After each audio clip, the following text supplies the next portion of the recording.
Сәлем, сендермен мен Ақнұр, 2021 түлегімін. Бүгін мен сендердің сұрақтарға жауап бергім келеді. Осы айынан алдын ала дайындап қойдым сұрақтарды. Сол сұрақтарға бастап жауап берейін. Менің каналымның тақырыбы көбінесе менің ұбт-ға дайындығым жайлы болғандықтан, көбісі соған байланысты сұрақтар қойған, және де алдыңғы видеодан кейін менің қалай дайындықты бастағаным туралы көп адамдар сұрады.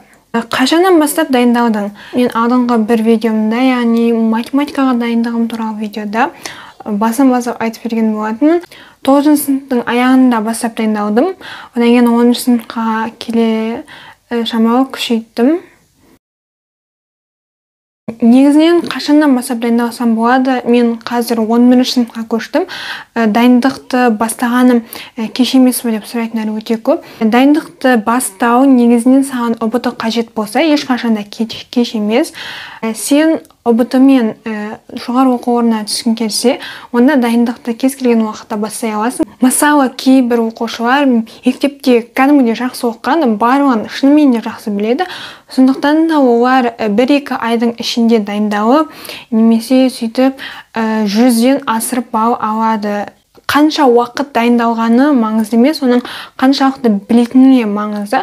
Сондықтан да сен егер қазір дайындап бастамасам кеш болады десең, қазірден ақ бастап кет. 11 сыныпқа енді көшіп менің дайындығыма кеш па деп сұраған менің ойымша қате секілді, себебі 11 сыныптың өзінде аз балл жинап жүріп мүлде дайындалмайтындар да бар. Сондықтан да дайындықты бастау ешқашанда кеш емес. Мен ойымша кейбіреулер сұрайды, мен қазір 8-ші сынып оқимын, 9-ші сынып оқимын, дайындықты бастайын ба деп. Сен қазіргі оқып жатқан сабағыңды жақсы оқысаң, нақты пәніңді, нақты мамандығыңды нақтылап болғаннан кейін, содан кейін барып ұбт-ға дайындалған дұрыс деп ойлаймын. Менің ойымша қашан бастаймын деп жүре беру де дұрыс емес. Нақты мамандығы мен пәніңді таңдап ал, одан кейін бірден бастап кет.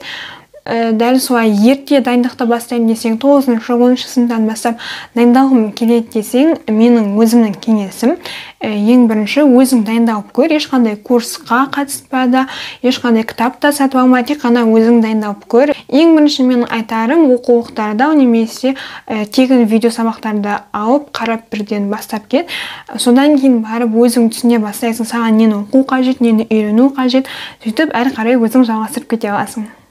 Одан кейін көбісі алдыңғы видеодан кейін құттықтап жатқандарыңа көп рахмет. Балың құтты болсын, грант бұйырсын деп сендерге көп рахмет. Осындай тілектеріңе барлығын оқыдым.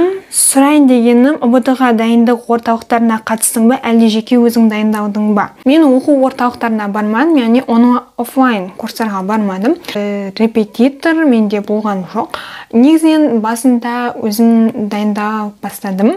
Дайындығымды қалай әрі жалғастырсам болады, мен нені үйренуім керек, соның барлығын өзім ойлай отырып, әрі қарай дайындығымды жалғастырып алып кете бердім. Неде көбінесе тегін материалдар мен дайындаудым. Онлайн курстарға келер болсақ, мен Мегамазға қатыстым, сабақ онлайнға қатыстым. Марақтан олар жай ғана 1 айға созылды, олар толықтай менің дайындығымды жасап бере алған жоқ. Мен әрі қарайда қатысқым келмеді. Менің дайындығымды өзіме жасай алатынымды білдім, және де дәл солай жасадым. Мен көбінесе оқулықтармен дайындалдым, және де тегін материалдармен дайындалдым, тегін видео сабақтармен дайындалдым.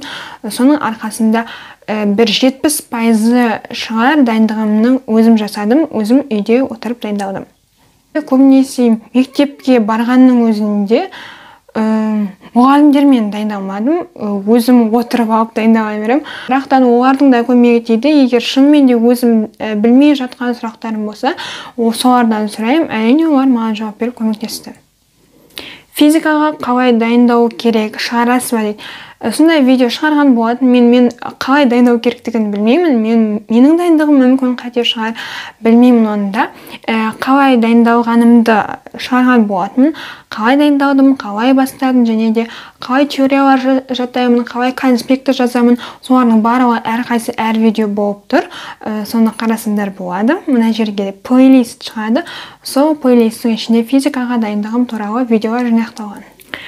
Келесі влог біткен дәптеріңе байланысты болсыншы. Осы ұбт бітіп алсын, содан кейін өзімнің дәптерлерді, кітаптарды қалай жинағанымды сол туралы видео шығарамын. Және де ана жерде тұрған стикерлер бар, соларды қалай алғанымды, соның барлығы туралы видео шығарғым келеді. Одан кейін білмеймін, дәптерлерімді қайда, кімге беретінімді, олардың барлығын әлі ойластырмадым. Енді кезінде көреміз. Қандай программамен дайындаласың? Программа деген менің ойымша телефондағы жаңағы қосымша программа деп ойлаймын. Және де сайттармен дайындаласың, сондай сұрақтар болады. Қандай сайттармен дайындаласың деген. Бір сайттармен тоқтай дайындалып шықтым деп айта алмаймын. Көбінесе YouTube, Telegram, VK содағы материалдарды алып, сөйтіп дайындаудым. Ал сайт десек, сендерге ұсынарым iTest. Білмеймін, ол қазір ақылы болған секілді, бірақ кейбір жерлері тегін. Соны қарасыңдар болады. Одан кейін кейбір сайттар өте сапасыз, қате жасалған. Тест-центр сайтында онлайн тест бар. Сол тесттермен де дайындалдым, себебі өзімнің қалай тест тапсыратынымды біліп, қандай жерден қателік жібердім. Дайындықта міндетті түрде практика болға қажет, яғни оқығандарыңды барлығын практикада, тестте қалай жауап бересің, соны білуің қажетсің. Сол үшін мен тест-центрдегі тесттер бар. Тек сол жердегі тесттерге сенемін, себебі бұның алдында да бірнеше тесттерді тапсырып көргем, тегін де, ақылы да, бірақтан да оларды сапалы емес. Кейбір жерлері қате, базадан қате кеткен сондайлар болады. Сондықтан да мен барынша көбінесе тест-центрмен тапсырамын. Сол сайтқа, пробныйға сілтеме қалдырамын. Сол жерге тіркелесіңдер, ұбт дегенді таңдап, сол жерден төлем жасайсыңдар да, әрі қарай тестті орындайсыңдар. Бірақтан бұл жерде қатемен жұмыс деген жоқ. Сондықтан да скринда отыруын қажетсің, немесе телефонмен суретке түсіріп алуын қажетсің. Сол кезде кейіннен қатемен жұмыс жасай аласыңдар. Мен басында бірнеше тестте жай ғана тапсырып шықтым. Неден қате жібергенімді білмей қалдым, ондайлар басында болды әрине. Содан кейін барып білдім, барлығы тәжірибемен келеді. Сондықтан да ештеңені бірнеңені істеп көруден қорықпай, бірінші өзің жасап көр. Егер қате болса, кейін түзетесің деген секілді. Слифтерден қосымша дайындалған бедім, олардан келді ма дейді. Яғни алдыңғы видеода осындай сұрақтар өте көп болды. Слифтерден келді ма, яғни басқалардың тестте келген сұрақтары интернетте жарияланып жүр. Сол сұрақтардан саған келді ма дейді, солардан дайындалдың ба, олармен қалай дайындалсам болады деген сұрақтар өте көп келеді. Мен олармен дайындалғанда, мен осындай сұрақтар келіп жатыр екен дедім да, одан кейін сол тақырыптарды қарай бастадым. Соған байланысты тағы да қандай сұрақтар болуы мүмкін деп қарастырдым. Физикадан да бір-екі сұрақ келді, математикадан да бір-екі сұрақ келді. Тарихтан енді өте көп келді слифтерден, бірақтан да оны мен бұған дейін де білдім. Сондықтан да слиф қатты бір көмектеседі деп айта алмаймын, бірақтан сен қандай сұрақтар келетінін біліп, өзіңді дайындап жүресің. Енді кітап оқып дайындаламын дедің, бір айда қалай оқып үлгересің, не оқисың, сол жайлы бөліссең дейді. Мен бұған дейін де кітаппен оқып дайындалдым. Сондықтан да мен кітап оқып басынан бастап дайындамаймын, тек қана қайталап шығамын. Яғни 10-11 сыныптардың кітабын бір оқып шығамын. Менің ойымша бір ай оған жетеді. Және де мен қазірдің өзінде де оқып жатырмын, дайындалып жатырмын. Одан кейін кітап оқудан бөлек түсіндіретін видеолар бар ғой, мысалы Дәрке Ертісхан деген ағай бар. Сол ағай кәдімгідей 8-ші сыныптардан бастап болу керек. Барлық тақырыптарды түсіндірген видеолар бар. Кәдімгідей тегін, барлығына ортақ. Одан кейін мен алгебра кітабын оқып жатырмын. Геометрияны білмеймін, оқимын ба. Алгебраны оқып жатырмын, және де күнделікті сол тақырыптың астындағы есептерді, кітаптағы есептерді жай ғана өзіміздің 11-ші сыныптың кітабындағы есептерді шығарып жүрмін. Саған қоятын сұрағым, бір кітапты қалай оқып шығамын? Осыған жауап беріп алайын. Қалай оқып шықсам болады, қалай бастасам болады деген сұрақтар. Ондай сұрақтың қоюдың да қажеті жоқ деп ойлаймын. Тек қана өзің бастап көр, кітапты алда ашып оқыған дұрыс.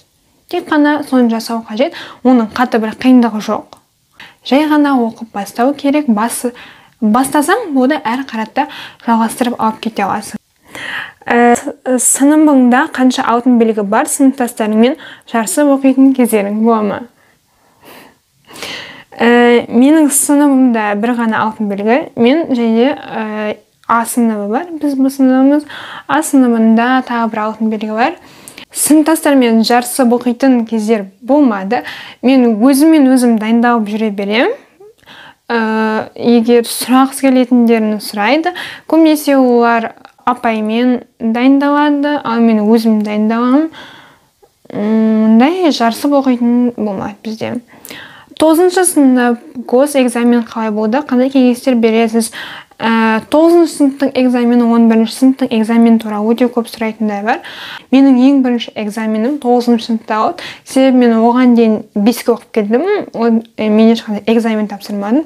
9-шы сыныпта бірінші экзамен тапсырдым. Не істеу керектігін білмеймін, қатты қорықтым деп айтса да болады, білмеймін. Бірақтан бойынша мен үшін сол кезде жеңіл болды ау деймін. Себебі ол кезде біз тек қана диктант жаздық, эссе деген болмады. Одан кейін тарих пен орыс тілінен алдын ала беріп қойды тапсырмаларын. Бір 30 шақты тапсырмамай берді. Сол бойынша билет жазып айтып бердік. Болды. Қазіргі формат өзгерген деп ойлаймын. Қазір билет деген бар ма, жоқ па? 11-ші сыныптың экзамені, кеше ғана бір экзамен болды, эссе жаздық. Ол да сол дайындалған тақырыптар болды. Сондықтан да ешқандай бір қатты қиналудың қажеті жоқ деп ойлаймын. Экзамен ол сені аттестаттағы бағаңа түседі. Егер сенің басты мақсатың жоғары оқу орнында грантта оқу болса, ұбт арқылы түсемін десең, онда менің ойымша ұбт-ға көп көңіл бөлген дұрыс. Ал экзамен сенің қатты бір маңызды емес деп ойлаймын, егер сен алтын белгі болмасаң. Слив бойынша қалай дайындалған дұрыс? Сол келген сұрақтардың тақырыбын әрі қарай қара деп жауап берген болатынмын. Ал бәрін оқу керек болады ғой деп күлді да.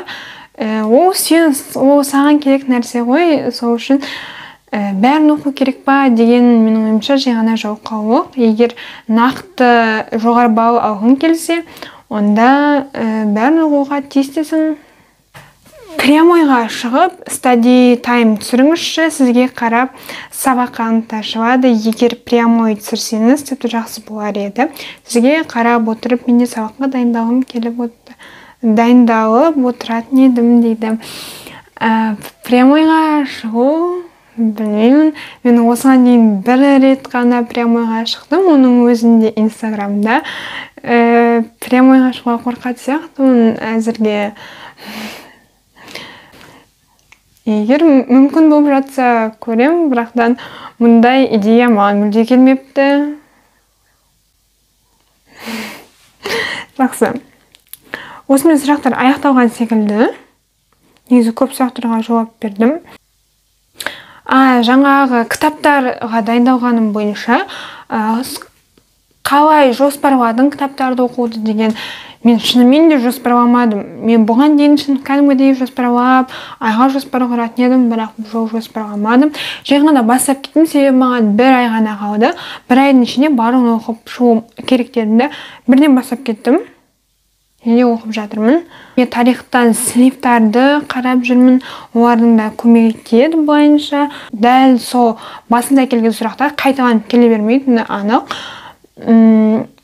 Сол сыныптарға қарап, қандай сұрақтар келіп жатыр, соларға қарап, шамалы сол тақырыптарды да оқып, сөйтіп. Одан кейін осы кітаптарды оқимын деп салған историяға байланысты, не үшін оқисың, соңғы ентіні тапсырдың емес пе дейді. Екі мүмкіндік бар, соңғы енті емес, алда тағы бір енті бар. 25 маусым күні бұйырса ұбт тапсырамын. Сол. Осымен сендердің сұрақтарыңа жауап бердім. Видео ұзақ болып кетсе енді білмеймін. Сендерге қызықты болды деген ойдамын. Мен туралы тағы да біраз нәрсе біліңдер, маған тағы да жақындай түстіңдер. Келесі видеода кездескенше сендерге көп рахмет. Арнаңа тіркелуді ұмытпаңдар.